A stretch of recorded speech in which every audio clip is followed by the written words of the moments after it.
Hello and welcome to True Crime Rocket Science, the most authentic voice in true crime. This is episode 4 in the ongoing series on JonBenet Ramsey, reviewing the timeline. In this episode we're going to be looking at the nannies, and there are a lot more nannies than I think a lot of people realize. There was Linda Hoffman-Pugh, which is I think the most well known, and she was the nanny or the housekeeper at the time of the incident. Then there was also Linda Wilcox, Shirley Brady, Susan Savage, and then also Christine Griffin did a little bit of babysitting as well. I think Christine was also JonBenet's pageant coach. Her mother was a costume designer, but it seems as though Christine was sort of both a babysitter at one point and also her pageant coach. But effectively there were 4 nannies slash housekeepers, and we're going to look at 2 of those, starting with Shirley Brady and also Linda Hoffman-Pugh. Linda Wilcox is another good character to go into, but we've only got 20 minutes to do that in this episode. So before we get to that, if you haven't subscribed, please do like, share, leave a comment. If you're interested in buying a cheekily authentic True Crime Rocket Science apparel, for example, dealing with the coronavirus, you can get a Does That Make Sense buff, and I will put a link for that in the description if you're interested. And let's get started. So if we want to talk about Shirley Brady, we've kind of got to go all the way back to the fall of 1990, which is basically just after JonBenet was born. And so you can ask yourself, do you think that Shirley was hired as a babysitter or as a housekeeper? And probably it was both, but I think the circumstances are quite interesting that immediately after JonBenet was born, the housekeeper slash nanny came on the scene in the fall of 1990. JonBenet was born at 1:36 a.m. on August the 6th, 1990, and she was born in Atlanta, Georgia. And so that is where Shirley Brady was a nanny to the Ramseys in Georgia. It's very important to get a first-hand account from these nannies, in other words, to get their version of events in their own words. And one of the earliest versions from Shirley Brady was published in the Boulder Daily Camera on January the 10th, 1997. And if we just look at excerpts from that, she said she never expected a tragedy like this. She said, "I have not seen JonBenet since she was a baby, but I did talk to her mother several times since then. And I'll always remember the family as kind, good people. A soft-spoken father," that's referring to John, "who's kind and loving, and his children are his life, and a beautiful mother who is always radiant. She's the only woman I've ever seen who comes to breakfast in a house coat and looks like a ray of sunshine." So this is kind of a glowing endorsement from Shirley Brady, and you can kind of, how can I put it, you can kind of anticipate that what she's saying here is showing the Ramsey family in a perfect sort of way. Bear in mind, Shirley Brady is also from the South, but I don't think she's being disingenuous. I think everything she experienced at that time was quite wholesome. Bear in mind, the business wasn't as bustling and busy as it was. Bear in mind, JonBenet as a baby wasn't as sort of caught up in pageants as she was later on in her life, and there were other dynamics that sort of weren't in play at that time either. So in her letter to the Boulder Daily Camera on the 7th of January 1997, about 2 weeks after the crime, she said, "I was the housekeeper nanny to their little son who was born while I was there." So that I think is incorrect. I think JonBenet was born while she was there, so it might be a little discrepancy there. I could be wrong, It could be that she was the housekeeper before that and then became the nanny. I don't know. There might be an error there. But anyway, she said both are devoted parents, referring to the Ramseys. And I was crazy about Burke. I used to rock him to sleep. He loved Handel's Messiah's Hallelujah chorus. And so, obviously, at this time, the Ramseys were kind of coming under fire. And so this kind of letter was definitely a asset to them. It was showing them to be good parents, devoted parents, and also that this particular lady was very affectionate towards John Bonet's brother. And then she says, I have in my heart and mind so many happy memories of the whole family, including grandparents and aunts. And that is something that is true with the Ramsey family, is that they were quite a big extended family. They were kind of a mixed family. So, John Bonet had half brother and half sisters, and they also had sort of regular contact with extended family. And there were reunions going on leading up to December 1996 and so on.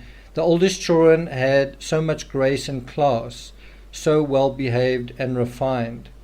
Now, I don't want to go into too much detail, but I do think you can go and look up a little bit about the eldest son, and just he's described in a little bit of a different way to that by Detective Steve Thomas. But I'm not going to really go into that. You also do hear this eldest sibling in the recent podcast kind of defending his family and describing how, as far as I can recall, how they sort of knocked on people's doors to get them to take DNA tests, and kind of, I know this is going to sound silly, but almost like a situation of have the entire world tested for DNA and you'll eventually find John Bonet's attacker, kind of thing. Like just keep having people's DNA analyzed, every single person. When that one doesn't work out, get just get the next person. And that is the route to solving this case. I don't know if you remember that from that podcast. So once again, you've also got to bear in mind that Shirley Brady, talking about how well behaved the children were 5 or 6 years, based on her experience of them sort of 5 or 6 years earlier. Children change a lot in that sort of time span. Some children become teenagers. There's a whole different behavior pattern with that, and there's a whole different behavior pattern between a 3-year-old and a 9-year-old kind of thing. Shirley Brady goes on to refer to the death of, she calls him Mr. Ramsey, the oldest daughter, Beth. She says that John Bonet was his salvation to go on from his sorrow losing his oldest. There is a very interesting and tragic mirror there, is that his eldest daughter dies, and then so does his youngest daughter. And I do know with Neil Armstrong, when his daughter died, that really caused like a injury in him. This is the guy who walked on the moon. When his daughter died, it caused something in him to be very, very wounded and very exposed. That something so precious and something so vital can be taken from you. And that life isn't necessarily a fairy tale, and that bad things can happen to good people, kind of thing. Anyway, Shirley Brady goes on to say Burke adored his sister. When I babysat, I watched him playing with her when she woke up. He would tell me she woke up so I could change her. She describes him as a highly motivated, intelligent child. He figured out at 5 months in his walker how to unscrew every doorknob in his kitchen. I used to call him Super Kid. I took him to the piano and took his little finger to play Twinkle Twinkle Little Star. So this is quite also specifically a glowing endorsement of John Bonet's brother. It's quite an amazing sort of testimony to him just kind of coming out of nowhere 2 weeks after the incident. And then she sort of signs off her letter saying, I was asked how Mr. Ramsey's taking all the tragedies in his life, and she responded, he has a tremendous inner strength. He's like the Rock of Gibraltar. And then she says, Patsy's the same way. You know, when you have two people loving each other like they do, nothing can come between them. They share tragedies together. And so this is just an absolutely perfect, glowing endorsement of the family. And based on this, you would sort of feel like, wow, I don't see any problem here. You know, if you were Detective Lou Smith reading that, you'd think, wow, let's look elsewhere. I think, you know, we need to investigate the intruder kind of thing. Before we move on to Linda Hoffman-Pugh, remember I referred to a magazine article in the previous episode. Now, I've got to tell you, I didn't disable the comments in that video. I don't know why they were disabled. I have no idea why.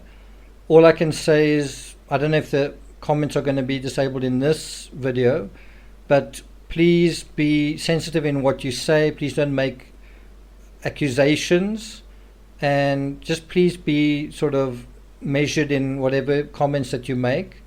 I do think that the comments were possibly disabled because of some kind of legal sensitivity or sensitivity to a legal possibility. So I'm not going to say more than that. There is probably more to say than that, but just to be careful, I'm not going to.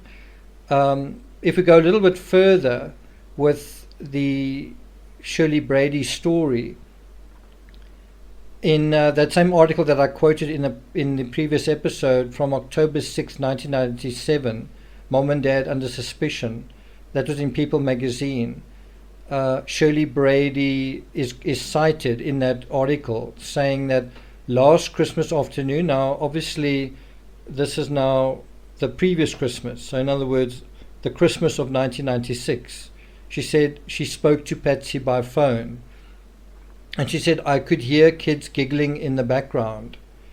And she then said, Patsy said, oh, John is out there cleaning the sidewalk, so John Bonet can try out her new bicycle. And I find that particular little snippet just absolutely fascinating, insightful, just illuminating, because you're taken right into the Ramsey home at a critical time, Christmas afternoon, so Christmas Day, probably a few hours before whatever happened to John Bonet happened to her. And so she talks about hearing kids giggling in the background. Now, how I interpret that, and I could be wrong, but how I interpret that is that there were quite a few children present besides John Bonet and her brother. In other words, that there was kind of a gathering of children, possibly from the neighborhood, possibly from the Ramsey circle of friends, that they were present in the house, and you know, they were playing. It's Christmas Day and they were enjoying themselves. And according to Brady, John was cleaning the sidewalk so that John Bonet could ride a bicycle. So that also gives us a unique glimpse into what John Bonet was doing and what she was interested in. And I've emphasized the bicycle narrative, especially in the Craven Silence trilogy. Some people thought I was crazy to do that, but the more you go into it, the more interesting it kind of becomes. Of course, this is just one aspect of the whole story. The other thing that I think is interesting is we know that John Ramsey wasn't actually at the house for a part of Christmas Day. That I think the story is that he went to the airplane hangar, I think, to prepare their aircraft because they were going to leave the next morning for kind of a family holiday. And so he wasn't actually at the house for a portion of Christmas Day.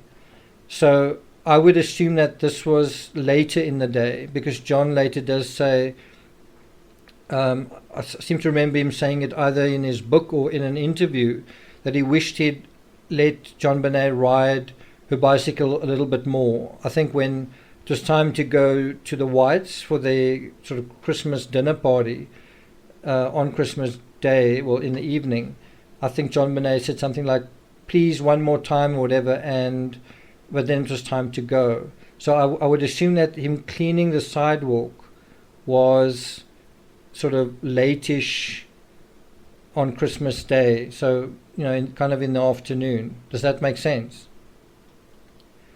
There's a lot more I'd like to tell you about Shirley Brady, and there's also a really very interesting letter that Shirley Brady wrote to the author of Perfect Murder, Perfect Town. And I'd really like to sort of go through that letter. So what I will tell you is it's on page 354 of Schiller's book, Perfect Murder, Perfect Town. And she gives a very interesting description about how she kind of became addicted to this case. So she was sort of one of the original Silver Surfers.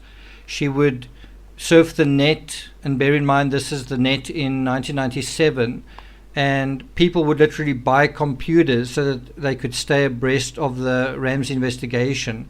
And Brady kind of made it her job to keep the narrative on track. She would set other housewives straight, and she would let newbies know kind of what was going on. And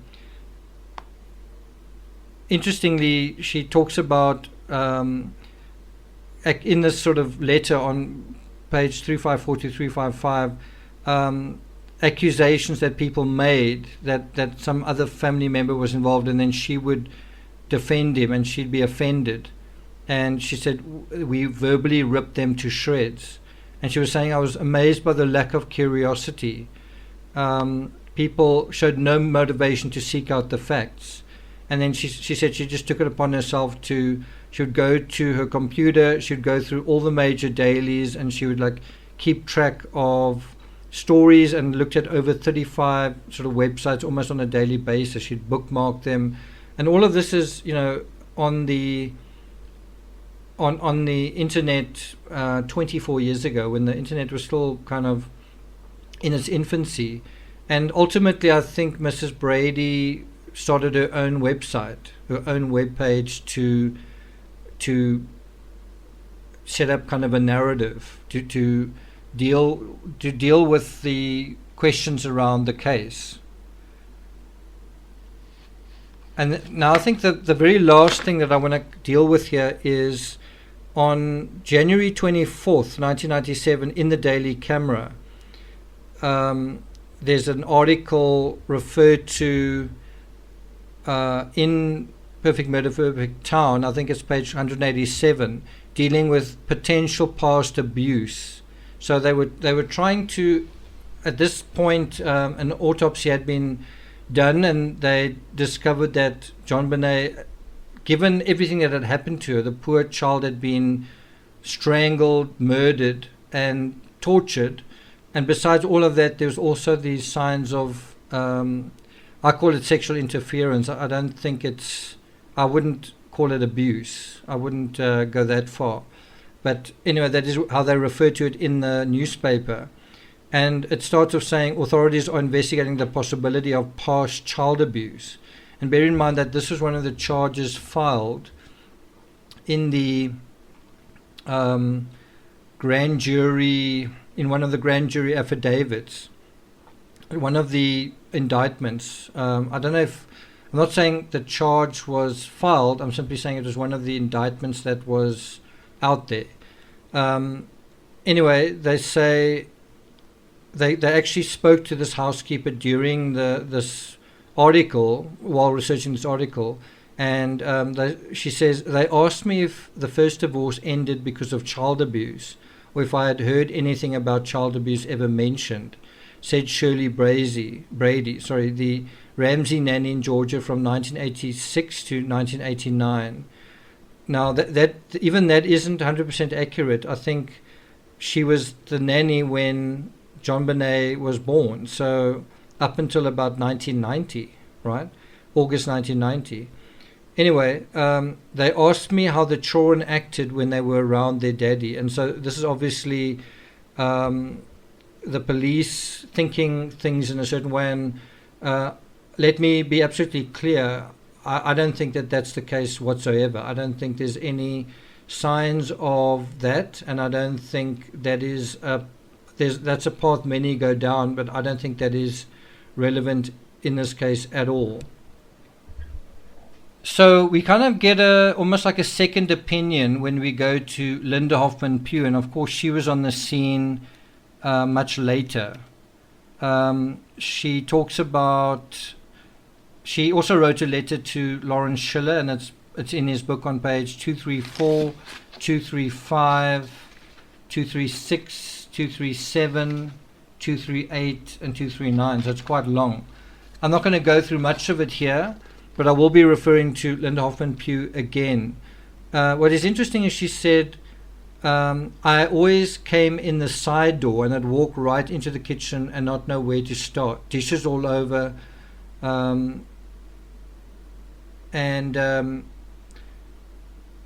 Something else that Patsy said to her children was, Lindy's not here to pick up. She's here to clean. How do you expect her to do a good job if she's picking up? And Linda's opinion of the family situation is, according to her letter, she says, I think the problem with the children was they didn't have any responsibility. They were spoiled.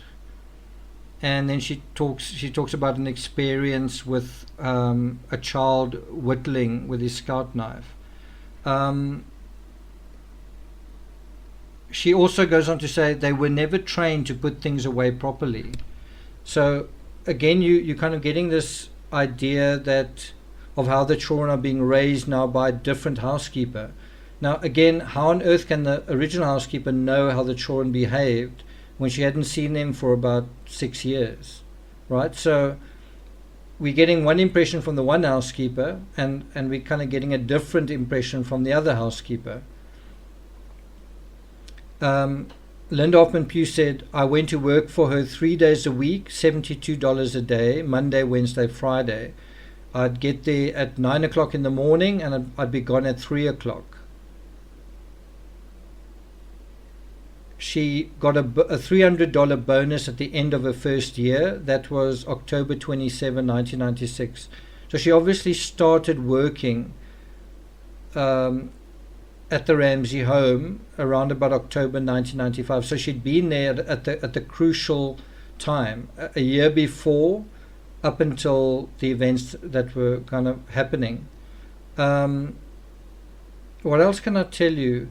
She describes Patsy as warm and kind, a sweet person, but had a hard time keeping up with the laundry.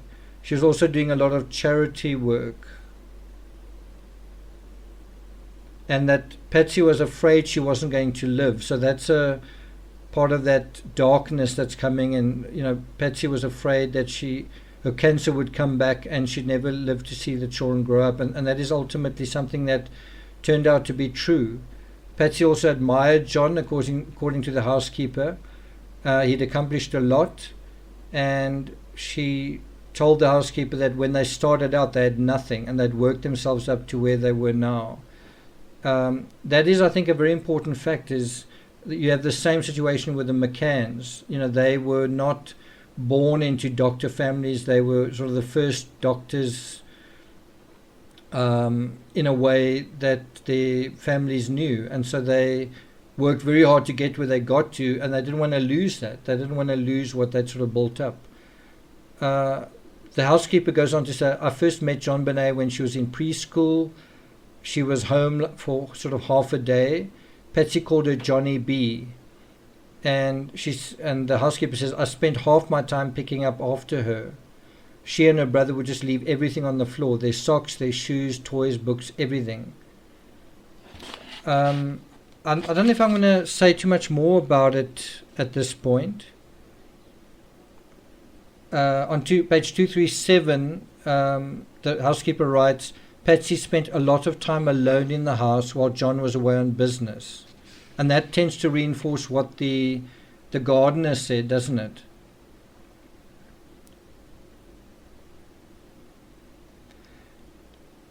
Patsy says, the kids played in the living room by the Christmas tree. Okay, so I'm going to deal with that when we get to that. This is dealing with the Christmas party. So just to conclude, I see we well over the 20-minute mark. On the 13th of December, so 24 years ago today, there was a big Christmas party. And this is basically, less than 2 weeks before the crime happened. So there was this huge Christmas party, and it was one of many. So there were many parties that happened before this, and we still need to go into that in a bit more detail. What went down in, for example, November? What pageants were there in October, November, and December? So we need to kind of broaden our timeline a little bit. We've sort of done that by going into the Shirley Brady narrative. But there are now also going to be quite a few, as we get closer to Christmas, there are going to be a lot of additional events taking place as well, in terms of these dinner parties. And I think that is what made the investigation very difficult for the cops in terms of the intruder narrative, is because you had all these parties. If you really wanted to do a thorough investigation trying to exclude the intruder hypothesis, you were going to have huge numbers of people to go through to investigate. I'm not going to take it further than that. If you're interested in a detailed analysis of the housekeeper narratives, you'll find that in the very last book I've written on the Ramsey case, Christmas Star. So go and check that out on Amazon. I'll leave a link in the description. Thank you for listening, and I'll see you guys next time.